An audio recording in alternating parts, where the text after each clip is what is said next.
മഴ കനത്തതോടെ ഇടുക്കിയിൽ ചന്ദനമോഷണവും വർദ്ധിക്കുന്നു. പട്ടം കോളനി, മുണ്ടിയരുമ, ദേവഗിരി മേഖലകളിലാണ് മോഷണം. സ്ഥിരതാമസക്കാരില്ലാത്ത സ്വകാര്യ ഫാമുകൾ കേന്ദ്രീകരിച്ച് രാത്രിയിലാണ് ചന്ദനം വെട്ടിമാറ്റൽ ഉൾപ്പെടെയുള്ള നിയമവിരുദ്ധ പ്രവർത്തനങ്ങൾ നടക്കുന്നതെന്നാണ് ഉയരുന്ന ആരോപണം.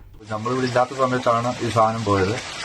അതുപോലെ തന്നെ മഴ സമയമായിരുന്നു, രാത്രിയിലാണ് പോയേക്കുന്നത്. 5-6 ദിവസം മുമ്പ് വെട്ടിയിട്ടിരുന്ന കണ്ടായിരുന്നു. അത് കണ്ട് ഞങ്ങൾ പോലീസുകാരെ അറിയിച്ചു. പോലീസുകാർ വന്ന് നോക്കിയായിരുന്നു. അതുപോലെ പോലീസുകാർക്ക് കേസ് കൊടുത്തായിരുന്നു. അതിൽ 2 പേരെ 2-3 ദിവസം മുമ്പ് കമ്പമെട്ട് വിളിച്ച് പിടിച്ചെന്ന് പറഞ്ഞു.